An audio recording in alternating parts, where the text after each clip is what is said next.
Bonjour à tous et bienvenue sur Matez-vous au travail. Nous allons traiter de la démonstration par récurrence. Cette démonstration par récurrence se fait en terminale spécialité. Je vais partir d'un exemple que je vous ai donné à faire en classe et je vous avais donné la correction sur Pronote, mais à la demande de certains élèves, je vais détailler l'exercice 2. Pour l'exercice 3, on commentera rapidement la correction. Je la commenterai pour que ça soit plus rapide et que ça ne soit pas une vidéo trop longue. Donc rappelez-vous, pour démontrer par récurrence, il faut initialiser, ça veut dire regarder le premier terme ou le deuxième terme pour voir si ça répond à ce qu'on doit démontrer. Après, on fait l'hérédité. L'hérédité, ça veut dire qu'on va supposer que du rang 0 jusqu'à un rang n fixé, la propriété est vraie. Et après, par transformation, en utilisant différentes propriétés mathématiques, on va essayer d'arriver à montrer que ça marche aussi au rang n plus 1. Donc finalement, si ça marchait de 0 à n plus le rang n plus 1, par le jeu des dominos, ça marche partout pour tout n, et c'est ce qu'on appelle la démonstration par récurrence. Alors avant tout, j'allume mon iPad. Ding.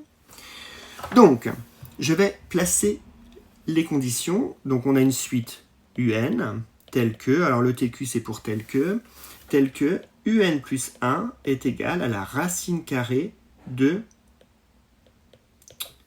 un plus 1. Attention, ce n'est pas un plus 1 en indice, ça veut dire que le terme suivant, un plus 1, c'est égal à la racine carrée du terme de rang n plus 1. Et on met u0 est égal à 1, c'est le terme de rang 0.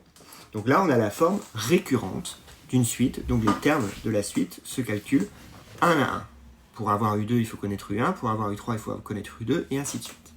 Le but, MQ, montrer que, ça va être de montrer que quelle que soit la valeur de n, notre UN est compris entre 0 et 2.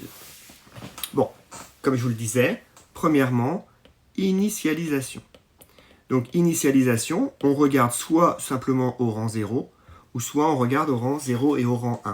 Bon, on peut le faire, là regardez, on voit bien que U0 est bien compris entre 0 et 2, parce qu'on avait initialisé le fait que U0 c'était 1. Et U1 c'est égal à racine de U0 plus 1. Donc ça veut dire racine de 2. Donc racine de 2 c'est environ, pardon, excusez-moi, ça ne marche plus, environ 1,4.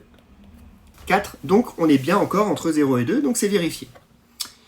Hérédité. Hérédité. Donc là, on fixe un n. On fixe un n. Et on suppose Pn, l'hypothèse de récurrence, vraie. Avec la propriété Pn, on va dire que Un est compris entre 0 et 2. Donc ça veut dire que de 0 jusqu'à n, on dit que c'est compris entre 0 et 2. Mais on ne sait pas ce qui se passe au rang n plus 1. Le but, ça va être de transformer cet encadrement pour arriver à une valeur de un plus 1 et de se dire que cette valeur-ci est forcément comprise entre 0 et 2, par prolongement. Comme expliqué en classe, lorsqu'on doit montrer par récurrence souvent une égalité de propriété algébrique ou une égalité avec les suites, souvent on repart de la définition donnée dans l'énoncé, de la forme explicite ou de la forme récurrente, et là on transforme et on arrive au rang n plus 1. Là on doit montrer un encadrement entre 0 et 2. Donc là je vais partir, c'est ce que je vous conseille à chaque fois, quand on a un encadrement, on part de Pn, parce que Pn est vrai, et on essaye de transformer par exemple, ajouter ou soustraire de part et d'autre de l'inégalité, donc là ça ne change pas la valeur de l'inégalité, de composer par une fonction, et si la fonction est croissante, ça ne change pas la valeur de l'inégalité non plus, ou par exemple, si je multiplie ou je divise par un nombre négatif de part et d'autre de l'inégalité, ben là ça va inverser le sens de l'inégalité. Donc là, je vais mettre au rang n plus 1, mais au rang n plus 1, pour l'instant, on ne sait pas ce qui se passe. Qu'est-ce qu'on sait ? On sait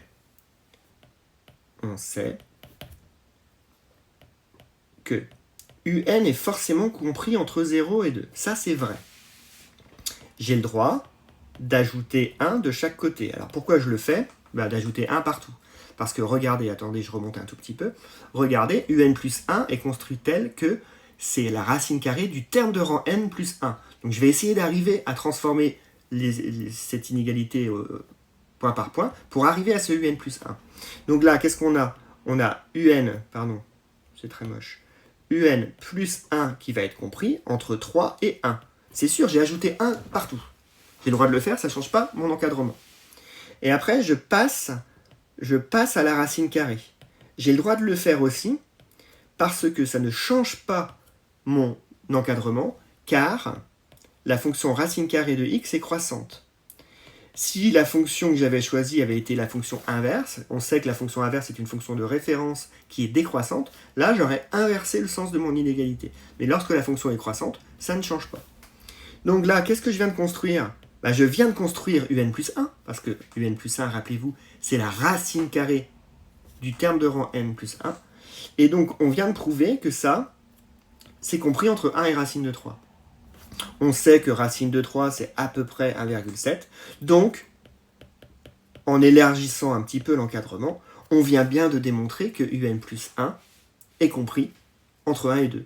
Donc là, on a vérifié le rang n plus 1. Donc, par récurrence,